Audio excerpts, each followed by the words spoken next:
réflexion sur le thème « L'ethnie dans la politique autochtone ».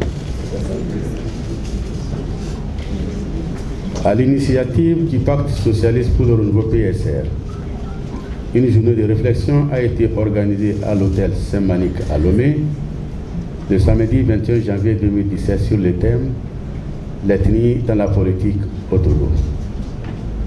Y ont pris part les partis politiques, les organisations de la société civile, les organisations de défense des droits de l'homme et des personnes ressources. Les partis politiques désignés ont chacun tour à tour donné sa communication sur le thème. Ont alors présenté des communications. Les représentants de l'ANC, du CAR et du PSR. Il ressort de toutes ces communications que le tribalisme est un fait réel qui gangrène la société togolaise, empêche la cohésion sociale, le développement harmonieux du pays, fausse notre démocratie naissante et augure un lendemain incertain à nos populations. Il est utilisé et nourri par les acteurs politiques dans leurs discours, surtout en période de campagne, récupéré et entretenu par la masse populaire. Il se manifeste notamment en politique dans les votes, dans les nominations à des postes de responsabilité, dans les recrutements dans la fonction publique, l'armée, la police, la gendarmerie, dans les entreprises privées, dans l'attribution des marchés publics et s'y transporte dans les sociétés d'État. Conscient que cette pratique ne peut permettre la réalisation d'une véritable nation togolaise, les participants à cette journée de réflexion font les recommandations suivantes. Les gouvernants doivent se saisir de la question ethnique et communiquer clairement sur le sujet afin de dissiper les malentendus. Les études et échanges plus approfondis sur la question doivent se poursuivre. La législation en vigueur doit être appliquée avec rigueur et renforcée. Le besoin pour les acteurs du monde politique et de la société civile d'agir de concert en vue de l'éradication de la discrimination fondée sur l'ethnie. La mise en place d'un observatoire pour l'égalité de tous doit être vivement encouragée.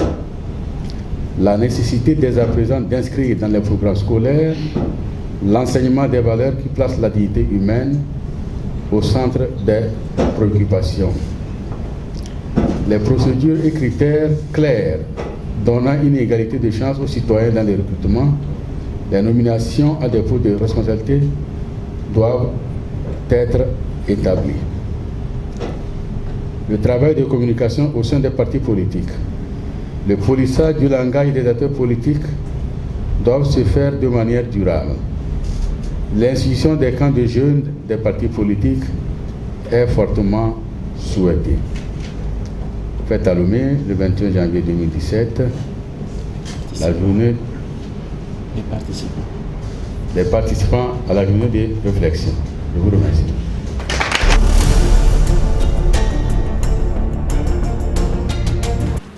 On est fiers d'être d'un pays, on est même fiers d'être d'une race.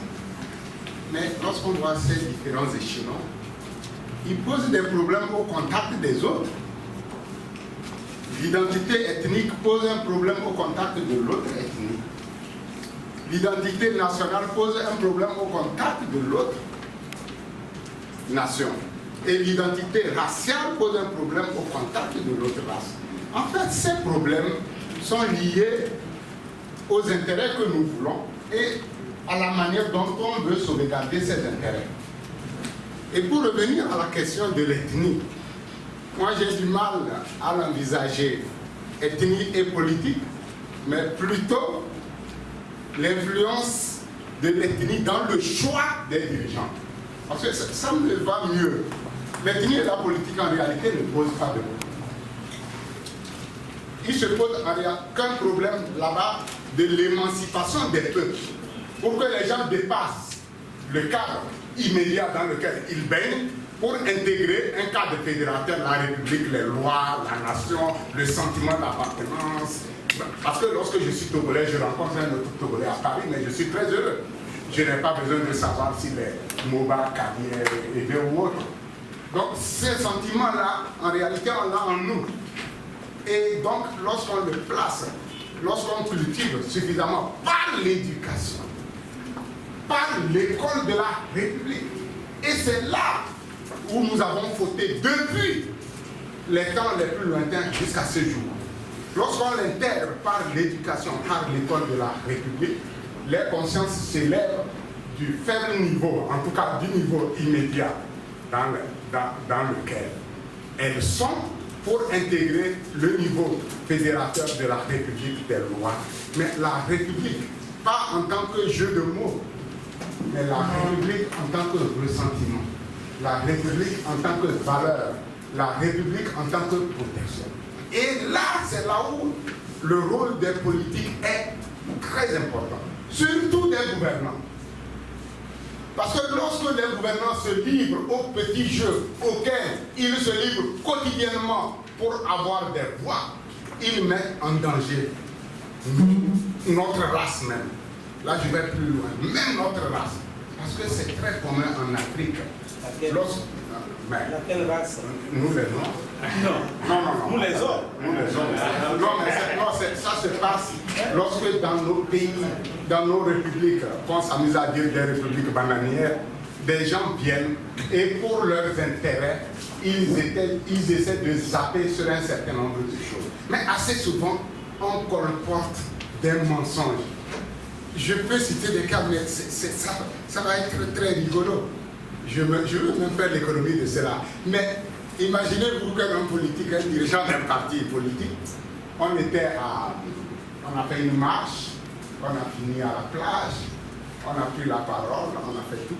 Mais après, il dit, mais lui n'avait pas compris que Abloré Badiara, c'était la liberté totale. Parce que pour un jeune du Nord ou un jeune carrière, lorsqu'on dit Abloré Badiara, c'est un slogan de guerre. C'est l'homme du Nord contre l'homme du Sud. Et moi, je suis sorti, j'ai un copain qui a fait de bonnes études. Parce qu'on discute ici, mais le problème c'est que c'est dans les têtes jusqu'à présent, il y a encore des murs. Il y a des murs.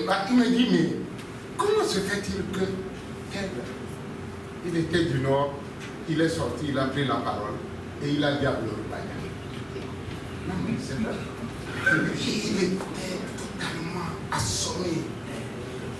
Assommé parce que c'est plus qu'une trahison, c'est plus que quelque chose. Vous voyez, donc je veux dire par là, il y a un travail qui devait être fait dans le code de la République depuis longtemps qu'il n'a pas été. Aujourd'hui, on craint tout cela.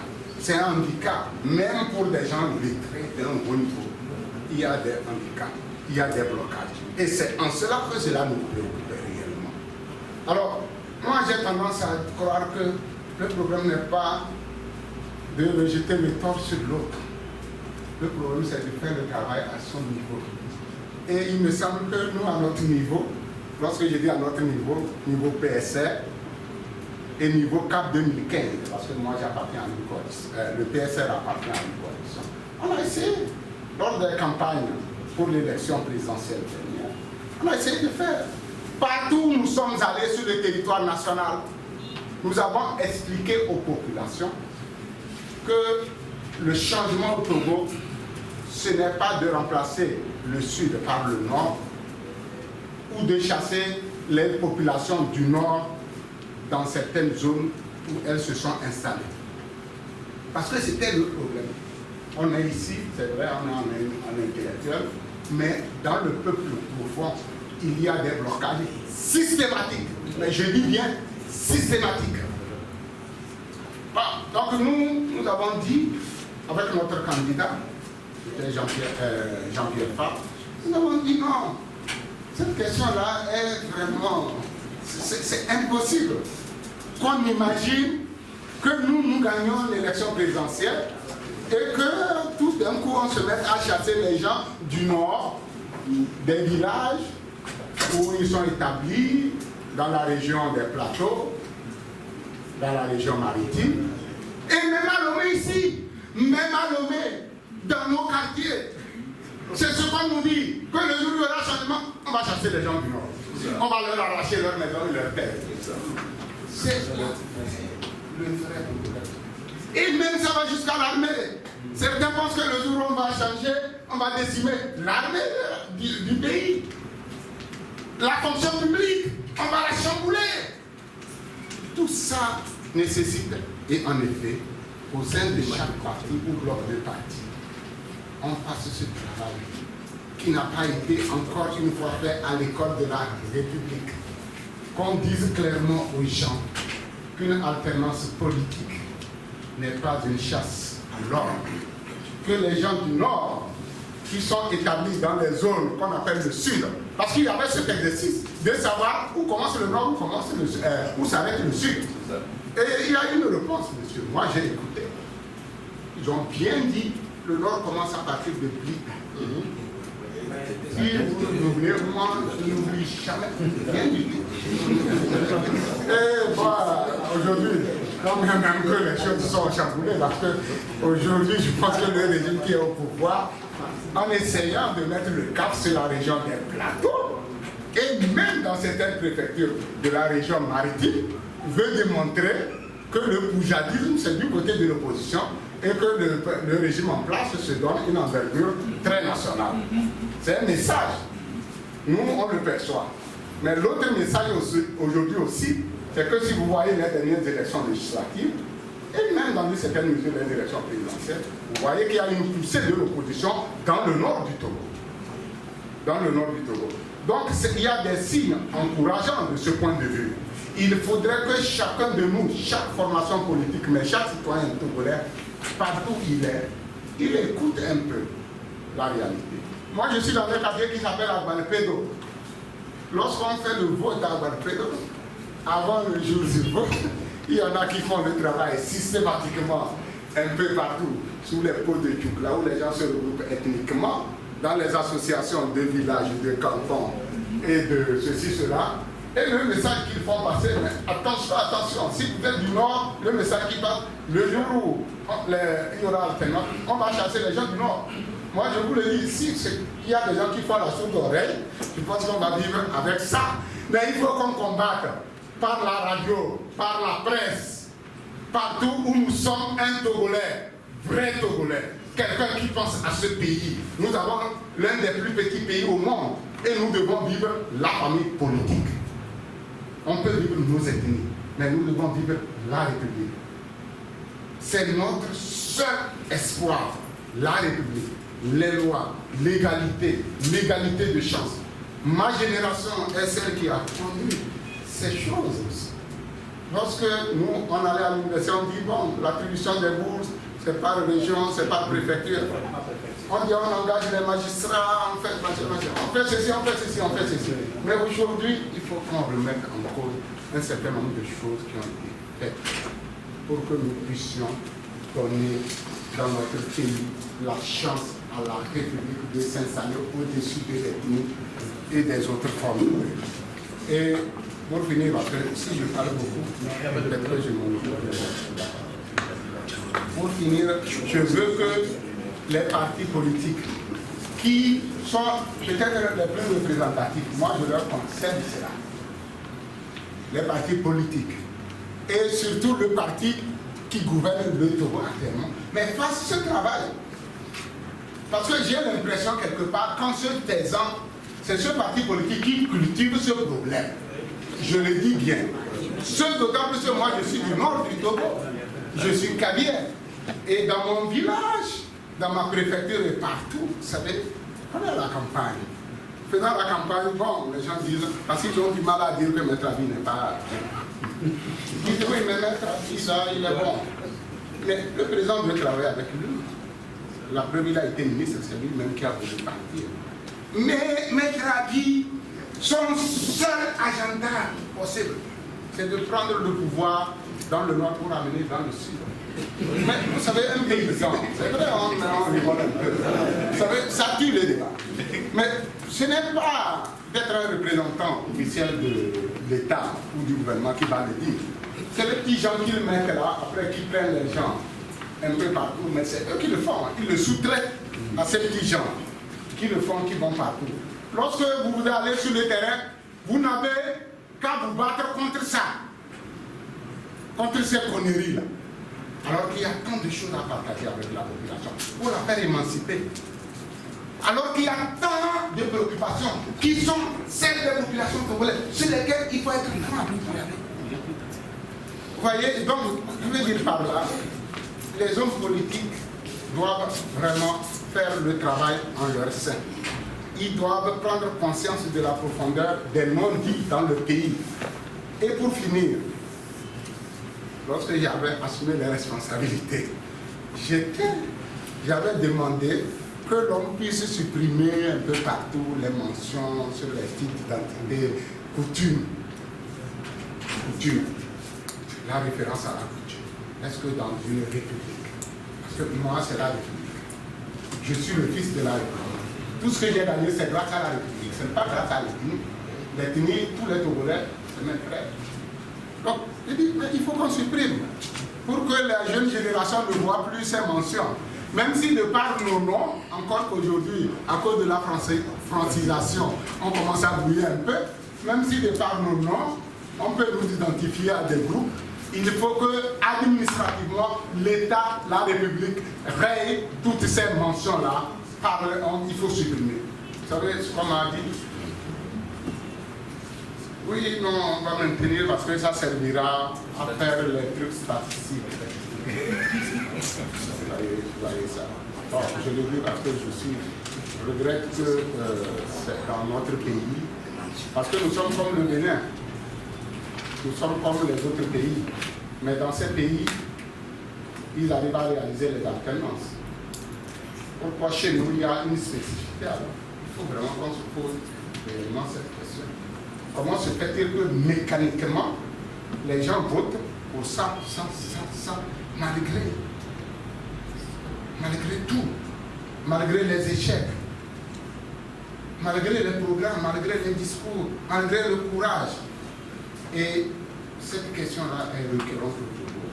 Il faut que la société civile s'en empare dans la mesure du possible pour que nous puissions rassurer nous-mêmes et nos concitoyens qui ont encore des murs dans leur tête que la politique dans un pays, la démocratie, c'est les alternances, la démocratie aussi, c'est la république, c'est les valeurs qui transcendent notre quotidien et nos identités dans lesquelles on est plus rassuré.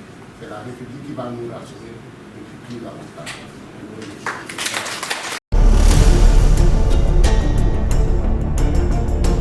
Qu'est-ce que nous appelons ethnie? Là aussi, c'est une question qui divise beaucoup les chercheurs.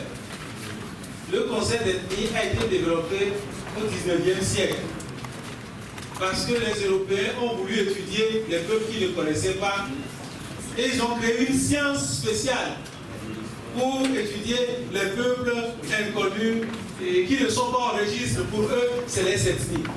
Et on n'appliquait pas le mot ethnie chez eux. Au point que la science qu'on appelle l'ethnologie a évolué aujourd'hui. On a compris que cette méthodologie, on peut l'utiliser également pour comprendre les sociétés occidentales. C'est ce pourquoi cette science, on ne l'applique plus réellement. On parle maintenant d'anthropologie, c'est-à-dire l'étude de l'homme.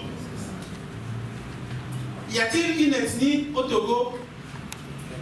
Et celles-ci sont-elles pures? Il n'y a pas d'ethnie pure. Toutes les ethnies ont une histoire.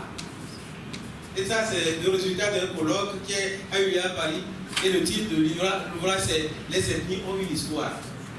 L'ethnie commence par un ancêtre qui, à un moment donné, s'est marié à une autre personne qui, forcément, n'est pas forcément de son clan, qui peut être d'un autre clan. Et c'est comme ça que les groupes grandissent, se donnent un territoire et deviennent des groupes reconnus des communautés. Donc, il n'y a pas d'ethnie pure. On vient de donner l'exemple d'Adenor, où on dit les gains ici, mais d'autres théories vous diront que les gains ne sont que des évêques. Parce qu'ils parlent quelle langue? Ils parlent éveillé. Mais ils parlent si mal élevé, mais leur dynamisme a fait que leur façon mauvaise de parler est devenue une langue, on dit guingué.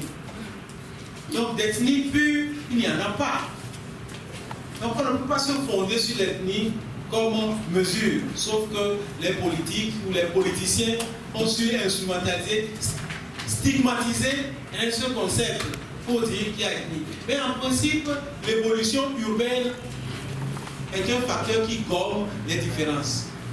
Mais il est clair qu'au-delà de l'ethnie, il y a la question de l'identité.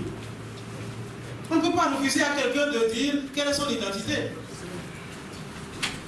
Sauf que quand l'Église est arrivée, l'Église, sur vos carnets de baptême, ceux qui sont catholiques, on dit Mina, Évé, etc. Ça aussi, ça a stigmatisé la différence. On dit telle ethnie. C'est ce qui s'est passé au Rwanda. Parce que pendant des millénaires, ils étaient ensemble, ils parlent la même langue. Le Twa. Il y a 3 communautés là-bas. Le Tutsi, le Hutu et les Twa, ils parlent la même langue du Twa. Mais brutalement, les colons sont arrivés et disent il faut différencier les Hutus des Tutsis. On dit certains ont le nez plus long, ils sont nilotiques, d'autres sont ceci, ils sont népathiques, ils sont cultivateurs, et progressivement, on les a instrumentalisés et ça a créé ce qu'on connaît. Mais chez nous, ici, l'ethnie, au fait, malgré les différences identitaires que nous avons, ne posait pas problème. On vivait ensemble. Donc le vivre ensemble était possible. Néanmoins, quand nous avons reconnu notre identité, que tel est plus proche de tel autre parce qu'ils parlent telle langue, ils ont telle coutume, etc. C'est une réalité. Et c'est normal que je me rapproche de celui qui semble proche de moi. Donc, certes, c'est une construction, l'ethnie, mais on ne peut pas gommer l'ethnie parce que tous, nous sommes des êtres sensibles. Quand on est un être sensible, ça veut dire que l'autre, j'ai de l'antipathie pour lui, ou bien j'ai de la sympathie pour lui, je me rapproche de lui. Et c'est ça l'identité. Et cette identité est liée à des différences. Nous avons des différences, pour le veuille ou non, il y a des différences liées au parcours de chacun, liées au parcours de différents groupes. Si tel est le cas, si on veut l'utiliser comme élément de gouvernement, ailleurs on l'a utilisé. Si on prend par exemple le cas de la Hollande, des Pays-Bas, ils l'ont utilisé systématiquement. Je crois que nous pouvons également l'utiliser si nous faisons la décentralisation. Et que nous sachions que dans telle zone, voilà les composantes majoritaires qui sont là, on le reconnaît, on le positive. Et à partir de là, ils peuvent s'entendre pour faire l'administration de leur milieu. Mais ça ne veut pas dire que les communautés refusent l'étranger. À Métro, on ne refuse pas Métro chez nous. Chez les Guins, quand ils font leur prière, ils disent que les femmes même enceintes arrivent, nous les accueillerons. Même si c'est d'autres qui ont donné, nous les accueillerons parce qu'ils ont besoin de gens pour agrandir leur communauté. Donc je crois que dans toutes nos communautés, cela existe. Combien d'instituteurs, d'infirmiers ont quitté le sud? On ne sait même pas quel sud. Parce que quand on dit sud, non, on ne sait pas où se trouve la limite. Est-ce que c'est à Sokolé ou c'est à Akara? Parce que celui qui est au Burkina Faso, lui aussi, il est au nord de Daparan.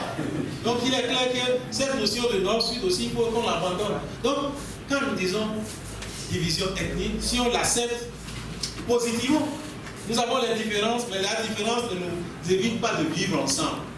Donc, l'appel que moi je voudrais faire ici, c'est surtout à nos politiques qu'ils arrêtent d'utiliser, d'instrumentaliser, de stigmatiser.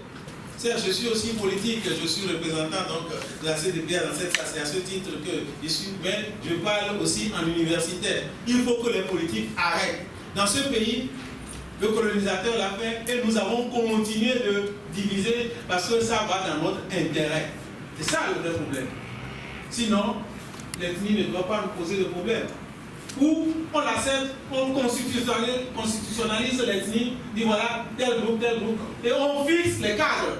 Et on respecte ce cadre-là officiellement et le problème sera réglé. Mais on ne peut pas empêcher un individu de sentir une sympathie pour l'autre parce qu'il a des éléments qui sont proches de moi et j'estime qu'on peut davantage se comprendre.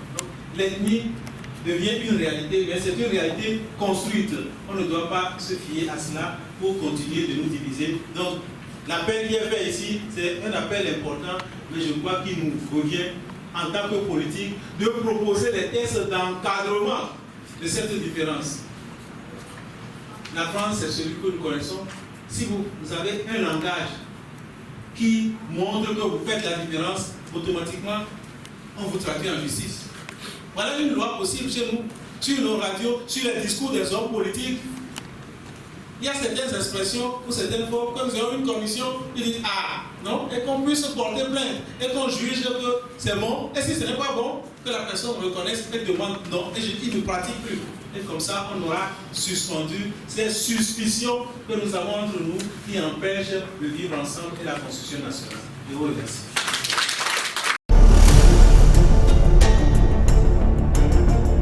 Je vais d'abord remercier le PC pour son initiative. Bon, je crois qu'il serait intéressant de faire très attention au thème proposé parce que notre maman l'a dit tout à l'heure. Je crois qu'il faut vraiment faire attention à ça. Bon, les généralités historiques, c'est très bien, mais je crois qu'il faudrait revenir à l'actualité. Comment ça se passe exactement chez nous? Vous voyez, à l'heure actuelle, c'est ça que nous devons mettre en évidence. Donc, est-ce que l'ethnie, les problèmes ethniques tels que nous les ressentons, est-ce que ça existe vraiment? Est-ce que ce sont des réalités ou bien c'est des utopies, des mythes comme ça que nous essayons donc de diffuser pour définir des objectifs politiques à atteindre? Bon, est-ce que dans les différents secteurs de l'économie, par exemple, comment ça se manifeste si ça existe? Dans le secteur de l'administration publique, comment se font les recrutements, etc., etc. Donc je crois qu'il faudrait mettre en évidence ces réalités-là de façon à pouvoir réfléchir, les cerner davantage et trouver les solutions qui correspondent, n'est-ce pas, qui nous permettent d'aller au-delà. Et je crois que c'est sur ce point-là que je voudrais insister et ne pas perdre de vue justement ce thème-là, parce que c'est un thème très important. Aujourd'hui, bon, les gens du pouvoir vont chercher à minimiser ça et en donnant d'autres exemples en disant voilà, etc., etc. Et je crois que, comme on l'a dit, nous sommes tous plus ou moins coupables. Coupables aussi parce que soit nous essayons parce que de ne pas y prêter suffisamment attention, parce que je me souviens, quand j'étais plus jeune, j'étais au collège, j'étais à l'internat. J'étais à l'internat, donc, et c'était un lieu de brassage, l'internat. Vous voyez? Donc, on se côtoie, on se moque de temps en temps des uns des autres, mais ça n'allait pas loin. Vous voyez? Mais à partir d'un moment où la politique s'est introduite là-dedans, bon, ça est devenu autre chose. Vous voyez, la séparation a commencé dès ce moment-là. Et je vois des camarades qui, bon, aujourd'hui, bon, on ne dirait pas qu'on a été ensemble. Vous voyez, parce qu'ils ont accepté cette idéologie et voilà ce que ça donne. Donc je crois qu'il serait bon de faire attention à ces éléments-là pour parler réalité, pour être réaliste. Et parce que quand on sera réaliste, on pourra trouver des solutions réalistes aussi. Je vous remercie.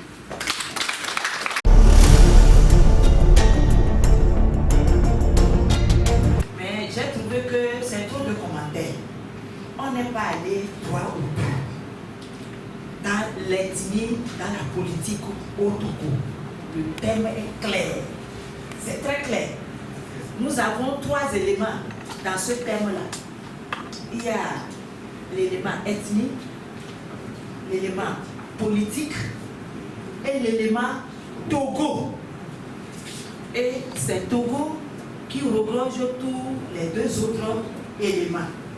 Le Togo, c'est notre territoire. C'est une entité politique délimitée par des frontières. Et c'est un espace géographique qui couvre 56 600 km² après la guerre de 1914, après que l'Allemagne ait eu la défaite. Donc, ce qui nous revient aujourd'hui, c'est la partie française. C'est le Togo français de 56 600 km². Cet espace, de nos jours, regroupe une quarantaine d'ethnies. Nous le savons tous, nous sommes tous des Togolais. Nous avons une quarantaine d'ethnies. Et la politique nous demande de savoir gérer la richesse de notre pays, le Togo. Donc, comment faire pour que les quarantaines d'ethnies puissent vivre ensemble, en harmonie? C'est ça le thème, ce que je comprends par ce thème-là. Oui, les uns les autres ont fait de grands débats sur ce thème d'ethnie-là. Mais je trouve que le débat est trop global. Cela ne nous est pas attribué, nous Togolais. Parce que nous avons vécu beaucoup de choses et nous sentons la douleur dans notre chair, dans notre cœur. Les uns, qu'on parle du sud, qu'on parle du nord, les gens du sud sentent cette douleur-là. Même ceux du sud et ceux du nord aussi sentent la douleur. Et ceux du sud sentent également la douleur. Mais moi, j'interpelle nos gouvernants, ceux qui nous gouvernent aujourd'hui. Qu'est-ce qu'ils font pour nous amener dans cette voie d'harmonie, pour aplanir les divergences? Ils ne font rien. Ils appuient plutôt dans la plaie de la vieille date de la colonisation. Oui, le couteau est toujours dans cette plaie-là, pour réveiller la plaie de la colonisation. On n'est pas arrivé à aplanir, à faire cicatriser cette plaie-là.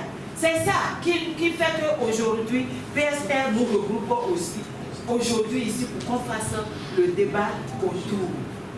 Jusqu'à quand? Jusqu'à quand les Togolais vont se dire que je suis du sud et je suis du nord? Jusqu'à quand? C'est là le problème. Jusque-là, nous ne trouvons pas encore la solution. Je ne sais pas quelle est la magie que nous devons appliquer pour trouver la solution pour que les Togolais puissent vivre en paix. Mais ce qui fait mal, c'est que nous avons nos gouvernants une seule famille. Donc c'est ça qu'on doit voir en face. Une seule famille qui tient le pays en otage durant près de 50 ans. Tu ne vois pas le rapport. Non, c'est ça qui fait mal. Une seule famille qui tient le pays en otage, je dis en otage, durant 50 ans. Comment vous ne pouvez pas dire que ceux du Sud vont se sentir lésés? Qui a dit ça? Les gens se sentent lésés. De nos jours, moi je fais un constat. Et c'est le principe que le gouvernement, le pouvoir utilise aujourd'hui pour nous faire oublier qu'un jour, qu'on puisse dire qu'il y ait alternance ici au Togo. On dit que, oui, le constat, c'est terre à terre, vous me permettez ça. Et vous allez m'excuser que je puisse parler de ça. Parce que moi, je constate. Et ça ne fait que pérenniser cette histoire d'ethnie, le tribalisme dans le Togo. Quand vous prenez, vous voyez les débits de boissons ici au Togo. Commencez par faire le constat là. Moi, je suis en train de faire ça. Oui, quand vous voyez les débits de boissons, les bars, les restaurants où on prépare à manger, allez-y voir ce que vous allez, même jusqu'à ce niveau aussi, il y a affaire d'ethnie dedans. Il y a affaire d'ethnie dedans. Et jusqu'à quand nous allons tenir le pays comme ça? Hein? J'ai suivi le vice-président de la CENI qui dit que les gens disent que c'est juste là-bas que tu vas aller. Mais il y a de quoi que les gens disent ça. Comment nos gouvernants ne veulent pas régler ce problème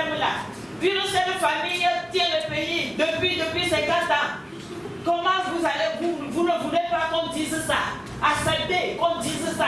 C'est ici au Togo que ça se passe. Du moment où vous n'acceptez pas vous-même Togolais que cette histoire puisse prendre fin, on ira comme ça jusqu'à je ne sais quand. Oui, on ira comme ça. Je accepte qu'on vous dise la vérité.